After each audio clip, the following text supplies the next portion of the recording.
ఇప్పుడే నేను ఒక వీడియో చూడడం జరిగింది. కాంగ్రెస్ గవర్నమెంట్ పరిపాలన మీద ముఖ్యమంత్రి రేవంత్ రెడ్డికి సంబంధించిన ఫంక్షనింగ్ పరిపాలన మీద కామెంట్స్. అంటే మా ఉమ్మడి జిల్లా టీఆర్ఎస్ పార్టీ ఎమ్మెల్యే కొత్త ప్రభాకర్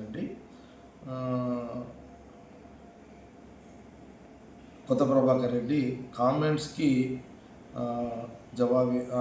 దానికి జవాబు ఏంటంటే, ముఖ్యంగా నేను కొత్త ప్రభాకర్ రెడ్డి ఒక మాట్లాడుతున్నాను. 10 సంవత్సరాల కాలంలో నువ్వు ఎంపీగా ఉంటావు కదా, టీఆర్ఎస్ ఎంపీగా ఉంటావు కదా, ఎప్పుడైనా ఆ రోజుల్లో 10 ఏళ్లలో ముఖ్యమంత్రి గారి దగ్గర ప్రజా సమస్యల మీద కేసీఆర్ని పోయి ఈ సమస్య ఉంది, ఇది పరిష్కరించు అని అడిగే స్వతంత్రము నీకు ఆ రోజు ఉండే నా ప్రభాకర్ రెడ్డి?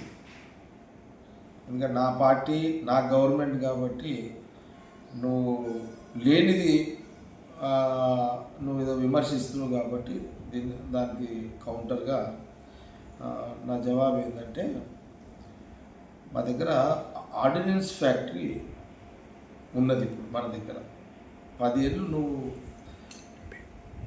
ఎంపీగా ఉన్నావు, కేసీఆర్ ముఖ్యమంత్రిగా ఉన్నావు. ఆర్డినెన్స్ ఫ్యాక్టరీకి సంబంధించి వర్క్ లోడ్ విషయంలో కార్మికులు రోడ్డు మీద పడుతున్నారు, కార్మికులను కాపాడాలి, వాళ్ళందరినీ ఓట్లు వేసారు. ఈ ముఖ్యమంత్రి కేసీఆర్ని ఆ రోజుల్లో నువ్వు ఎంపీగా ఆయన ఢిల్లీ తీసుకుపోయి ఎప్పుడన్నా ఆర్డినెన్స్ ఫ్యాక్టరీ వర్క్ లోడ్ కావాలని ప్రయత్నం చేసినావా నువ్వు ఎప్పుడైనా? నీ పార్టీలో అంటే నీ ఇంట్లోనే నీకు విలువ లేదు. నువ్వు కేసీఆర్ దగ్గర పోయి చేతులు కట్టుకొని నువ్వు నిలబడతావు. ఏదైనా పబ్లిక్ సమస్యలు వస్తే నువ్వు ఆయన దగ్గర పోయి చెప్పే కెపాసిటీ నీకు లేదు. ఎందుకంటే నీ లైఫ్ వేసి ఉంటుందంటే కేసీఆర్ కూర్చోమంటే కూర్చోవాలి, నిలబడమంటే నిలబడాలి. ఆయన బీఫామ్ ఇస్తేనే నువ్వు ఎంపీ 2 సార్లు అయినా, ఆయన బీఫామ్ ఇస్తేనే ఎమ్మెల్యే. నీ బలహీనతలు నీకున్నాయి రాజకీయంగా. కానీ ఇప్పుడు నువ్వేమంటున్నావు? ముఖ్యమంత్రి రేవంత్ రెడ్డిని పరిపాలన పరంగా విమర్శిస్తూ ఆయన చేంజ్ చేసుకోండి అని నువ్వు అంటావు. నువ్వే చెప్పనీకే ముఖ్యమంత్రి రేవంత్ రెడ్డిని చేంజ్ చేసుకోండి అని సలహా ఇచ్చేంత పర్సనాలిటీ నీది కాదు, ఆ కెపాసిటీ నీకు లేదు. ఎందుకంటే 2 సార్లు ఎంపీ ఉన్నా, ఇప్పుడు ఎమ్మెల్యే ఉన్నా, నువ్వు కేసీఆర్ దగ్గర ఒక అటెండర్కి నిలబడాల్సిందే నీ పొలిటికల్ లైఫ్.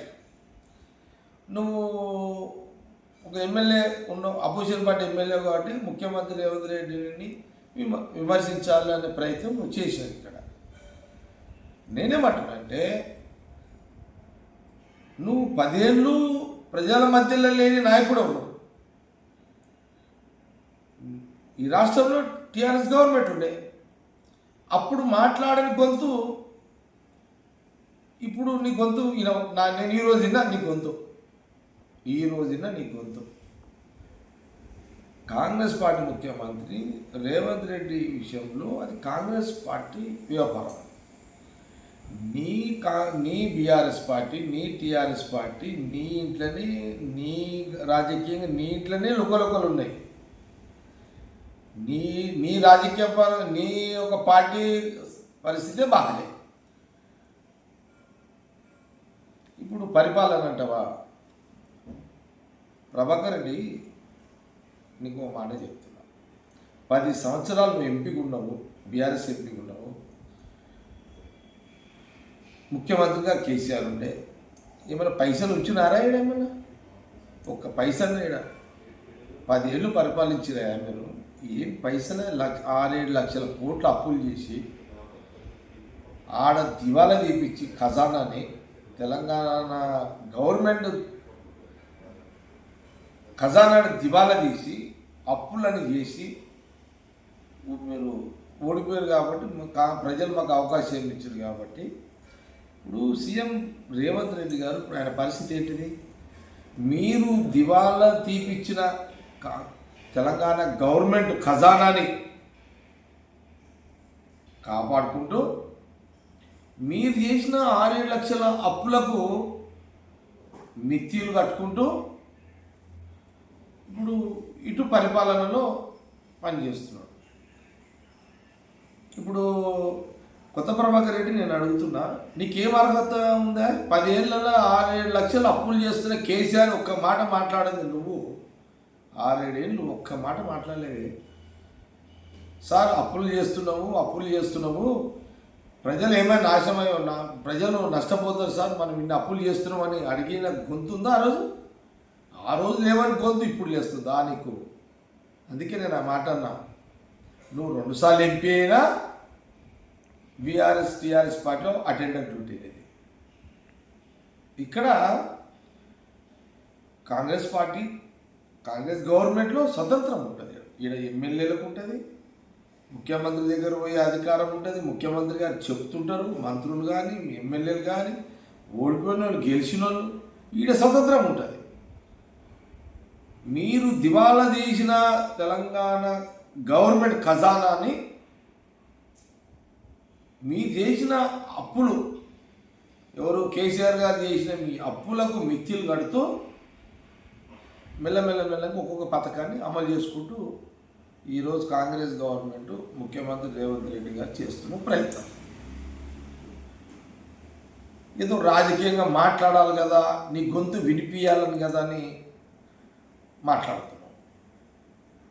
నేను అందుకే అంటున్నా, ఆ రోజు లేవని గొంతు ఈరోజు లేస్తుంది. ఏమి ఆ రోజు రాని మాటలు ఈరోజు వస్తున్నాయా నీకు?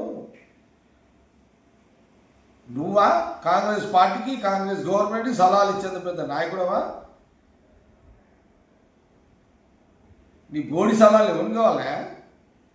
నీ పనికి మాల సీఎం నువ్వా? సీఎం రేవంత్ రెడ్డి చేంజ్ అని నువ్వా సలహాలు ఇచ్చేది? ముఖ్యమంత్రి నీ బోడి సలహాలు ఎవరు కావాలా? నీ పనికి మాల సీఎం నువ్వా? సీఎం రేవంత్ రెడ్డి చేంజ్ అని నువ్వా సలహాలు ఇచ్చేది? ముఖ్యమంత్రి రేవంత్ రెడ్డితో పాటు ఎంటైర్ క్యాబినెట్ మినిస్టర్ బాధలు, మీరు చేసిన పాపాలను, మీరు చేసిన తప్పులను దాన్ని కడుగుతూ గవర్నమెంట్ను ప్రజల దగ్గరికి ప్రజాపాలనగా నడిపిస్తుంది Congress government, Congress party, CM Revanth Reddy, cabinet minister. కాబట్టి నీ సలహాలు, నీ బోడి సలహాలు, నీ సూచనలు ఎవరికి అవసరం లేదు. ఇది కాంగ్రెస్ పార్టీ తీవ్రంగా ఖండిస్తుంది.